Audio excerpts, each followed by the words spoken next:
सुवर्णदुर्ग किल्ला कोकणच्या समुद्रात उभा असलेला मराठ्यांचा अभेद्य जलदुर्ग. समुद्राच्या मध्यभागी असा एक किल्ला ज्याला पाहून आजही शत्रूच्या अंगावरती काटा येईल, जिथे लाटा सतत तटांवर आदळतात, पण किल्ला अजूनही ताठ उभा आहे. हा आहे कोकणचा अभिमान सुवर्णदुर्ग किल्ला.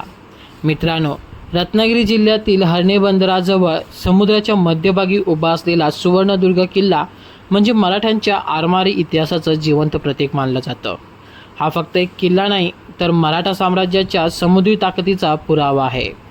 आज आपण जाणून घेणार आहोत सुवर्णदुर्गाचा इतिहास, छत्रपती शिवाजी महाराजांच्या या किल्ल्याशी असलेला संबंध, कान्होजी आंग्रेंची समुद्रावरची दहशत आणि या किल्ल्यात दडलेली काही रहस्यमय गुपितं.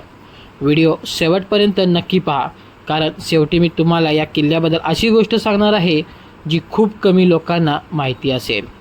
सुवर्णदुर्ग किल्ला रत्नागिरी जिल्ह्यातील दापोली तालुक्यात हर्णे बंदराच्या समोर समुद्रात उभा आहे. किनाऱ्यापासून काही अंतरावर असलेला हा जलदुर्ग समुद्रातूनच पाहायला मिळतो. दुरून पाहिल्यावर हा किल्ला एखाद्या समुद्री योद्ध्यासारखा दिसतो. चारही बाजूनी निळासर समुद्र, मधोमध उभा असलेला विशाल किल्ला आणि त्यावर आदळणाऱ्या प्रचंड लाटा, हे दृश्य पाहून कोणाच्याही अंगावर रोमांच नक्कीच उभे राहतात. असं म्हटलं जातं की हा किल्ला सुरुवातीला आदिलशाही काळात बांधण्यात आला होता, पण पुढे छत्रपती शिवाजी महाराजांनी या किल्ल्याचं महत्त्व ओळखलं आणि त्याला अधिक मजबूत केलं. त्या काळात समुद्रामार्गे अनेक परकीय शक्ती भारतात हल्ले करत होत्या. पोर्तुगीज, डच, इंग्रज आणि सिद्धी यांचं समुद्रावर वर्चस्व वाढत होतं. पण शिवाजी महाराजांना हे स्पष्टपणे माहीत होतं की ज्याच्याकडे समुद्राची ताकद त्याच्याकडे व्यापार आणि सत्ता. म्हणूनच महाराजांनी अनेक जलदुर्ग उभारले. त्यात सुवर्णदुर्ग हा अत्यंत महत्त्वाचा किल्ला मानला जातो. सुवर्णदुर्ग किल्ल्याची तटबंदी इतकी मजबूत आहे की समुद्राच्या प्रचंड लाटाही त्याचं काहीच बिघडवू शकल्या नाहीत. किल्ल्याभोवती उंच भिंती आहेत, त्यात पहारेकऱ्यांसाठी जागा, तोफा ठेवण्यासाठी बुरुज आणि शत्रूवर लक्ष ठेवण्यासाठी विशेष व्यवस्था करण्यात आली होती. विशेष म्हणजे समुद्रातून येणाऱ्या शत्रूला गोंधळविण्यासाठी किल्ल्याचे प्रवेशद्वार अशा प्रकारे बांधण्यात आले होते की ते सहजच दिसतच नाही. अनेक इतिहासकारांच्या मते हा किल्ला त्या काळातील अभियांत्रिकाचा अद्भुत नमुना मानला जातो. मित्रांनो, सुवर्णदुर्गचा इतिहास सांगताना जर कान्होजी आंग्रेंचं नाव घेतलं नाही तर तो इतिहास अपूर्णच राहील.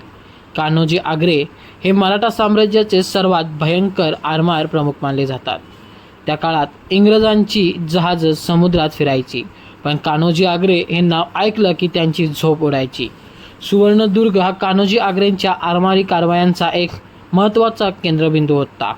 म्हणूनच मराठा आरमार समुद्रावर नियंत्रण ठेवत होतं. अनेक वेळा इंग्रजांनी हा किल्ला जिंकण्याचा प्रयत्न देखील केला होता, पण त्यांना यश काही मिळालं नव्हतं, कारण समुद्रात लढण्याचं कौशल्य फक्त मराठ्यांकडे होतं.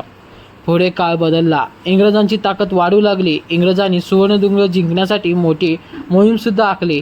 प्रचंड युद्धनौका, तोफा, सैनिक घेऊन त्यांनी हल्ला देखील चढवला. समुद्रात भीषण युद्ध झालं. तोफांचे आवाज इतके प्रचंड होते की संपूर्ण किनारा हादरला होता असं सांगितलं जातं. मराठ्यांनी शेवटपर्यंत जोरदार प्रतिकार केला, पण पुढे इंग्रजांनी या किल्ल्यावरती ताबा मिळवला. तरीही आज हा किल्ला मराठ्यांच्या शौर्याची साक्ष देत उभा आहे. स्थानिक लोकांच्या मते किल्ल्यात काही गुप्त मार्ग होते. युद्धाच्या काळात सैनिकांना सुरक्षित बाहेर काढण्यासाठी त्यांचा वापर केला जात असे. काही लोक तर असंही सांगतात की किल्ल्याखाली गुप्त खजिना दडलेला आहे. जरी याचा ठोस पुरावा नसला तरी या गोष्टीमुळे सुवर्णदुर्ग आणखी रहस्यमय वाटतो. आज सुवर्णदुर्ग हा कोकणातील प्रसिद्ध पर्यटन स्थळ बनला आहे. दरवर्षी हजारो पर्यटक हा किल्ला पाहण्यासाठी येतात. बोटीने समुद्रातून किल्ल्याकडे जाण्याचा अनुभव तर खूपच थरारक असतो. समुद्राच्या मध्यभागी उभं राहून जेव्हा तुम्ही आजूबाजूला पाहता तेव्हा इतिहास जिवंत असल्यासारखा नक्कीच वाटतो. सुवर्णदुर्ग फक्त दगडाने बांधलेला किल्ला नाही, तर तो मराठ्यांच्या समुद्री सामर्थ्याची, शौर्याची आणि स्वाभिमानाची जिवंत कहाणी आहे. जर तुम्हाला इतिहास, किल्ले आणि कोकणातील रहस्यमय ठिकाणं आवडत असतील तर हा व्हिडिओ लाईक करा, शेअर करा आणि चॅनलला सबस्क्राईब करायला विसरू नका. पुढच्या व्हिडिओमध्ये आपण जाणून घेणार